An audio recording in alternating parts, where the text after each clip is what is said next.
আমি কবর বলছি। আখিরাতের প্রথম মঞ্জিল তো আমি। অধিকাংশ মানুষই জীবনভর আমার কথা একদমই স্মরণ করে না। আমার সাথে সাক্ষাতের ব্যাপারে এরা প্রচণ্ড রকমের গাফেল। কিন্তু আমি যে এক ধ্রুব সত্য, কিংবা বলতে পারো এক নিষ্ঠুর বাস্তবতা। আজ নয়তো কাল আমার সাথে মোলাকাত করতেই হবে, এড়ানোর সুযোগ নেই। শুনেছি দুনিয়ায় একটা ঘর সাজাতে মানুষ বিরাট আয়োজন করে। সারা জীবনের অর্থ, শ্রম, শক্তি, মেধা সবকিছু খরচ করে ঘর বানায়। অথচ কদিনই বা সেই ঘরে থাকতে পারে। শেষমেশ আমার ভেতরই তো তাদের প্রত্যাবর্তন। শত শত মানুষের আর্তনাদে ভারী হয়ে ওঠে আমার বুক। মানুষ যে কেন কবরের জীবনটা নিয়ে সতর্ক হয় না, পুনরুত্থান পর্যন্ত কত লম্বা একটা সময় এই ঘরটায় থাকতে হবে, অথচ কি ভয়ানক নোংরা, বিদঘুটে আর বিপদ সংকুল করে রাখে। সত্যি কতই না হতবাঘা তারা। চাইলেই আমাকে নিজেদের জন্য মনোরম করে সাজিয়ে নেওয়া যায়, কিন্তু দুনিয়াতে বোধ হয়ে আমার সাথে সাক্ষাৎ করতে হবে, এই ইয়াকিনটাই হারিয়ে ফেলে। কত অর্থ আর আহলকে আমার দ্বারপ্রান্তে এসে ফিরে যেতে দেখি। মানুষটা হয়তো এই দুইয়ের পেছনেই জীবনটা বিলিয়ে দিয়েছে, অথচ এরাই তাকে রেখে চলে যায়। আর অধিকাংশ বান্দা ঈমান আমল না নিয়েই ফিরে আসে, অথচ সেটাই সবচেয়ে বেশি দরকার ছিল আমার অন্ধকার বুকে সুন্দর ও সম্মানজনক নিবাসের জন্য।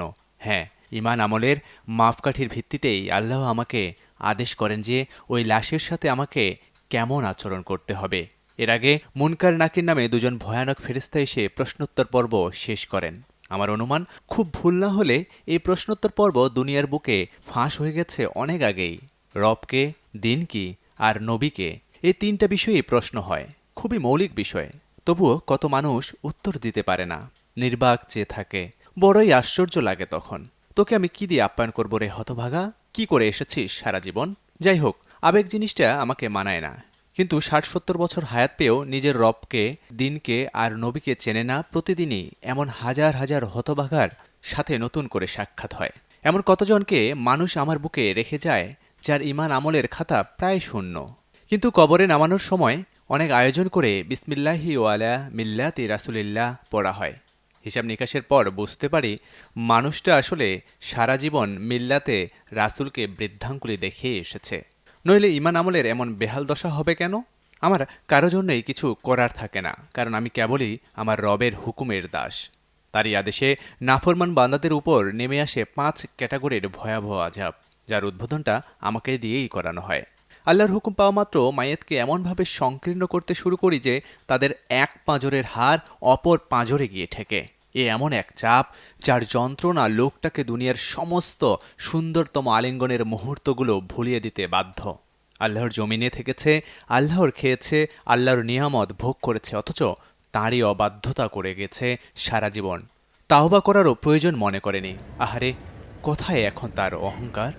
বাকি শাস্তিগুলোরও নীরব প্রত্যক্ষদর্শী আমি।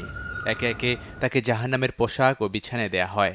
এরপর জাহান্নামের দিক থেকে একটা দরজা খুলে দেয়া হয়। সবশেষ দুই ফেরেশতার পক্ষ থেকে এমন এক হাতুড়ি দিয়ে অনবরত আঘাত করা হতে থাকে, যে হাতুড়ির এক আঘাত বিশাল পাথরের পাহাড় চূর্ণ বিচূর্ণ করে ধুলায় পরিণত করতে পারে। এভাবে মুহূর্তে মাইয়াতের জীবনটা হয়ে ওঠে এক পশলা জাহান্নাম। পুনরুত্থান পর্যন্ত এভাবেই পাপাচারীরা আমার বুকে শুয়ে পঞ্চমুখী শাস্তি ভোগ করতেই থাকে। আমার ধারণা, আযাবপ্রাপ্ত ব্যক্তিদের চিৎকার মানুষ একদমই শুনতে পায় না, নইলে এত মানুষ অপ্রস্তুত হয়ে কবরে আসতো না কোনোভাবেই। যা হোক, ব্যর্থতার গল্প আজ থাক, সফলদের গল্প বলি এবার। কিছু বান্দা ঈমান আর আমল নিয়েই আসে। এদের প্রশান্ত ও নুরানি চেহারা দেখেই মনে হয় এরা ঠিক উত্তর দিতে পারবে। সুন্দরভাবে উত্তর দেওয়ার পরে ওই দুই ফেরেশতা সফলতার নেপথ্য কারণ জানতে চায়। জবাব শুনেই নিশ্চিন্তে বলে দেয়া যায় আখিরাতে পড়াশোনাটা বেশ ভালোভাবেই করে এসেছে। আল্লাহ সুবহানাহু ওয়া তাআলা এমন ব্যক্তিদের নগদ ৫ ধরনের পুরস্কার দিবেন। যথারীতি এবারও প্রথমটার সাথে আমি সরাসরি জড়িত।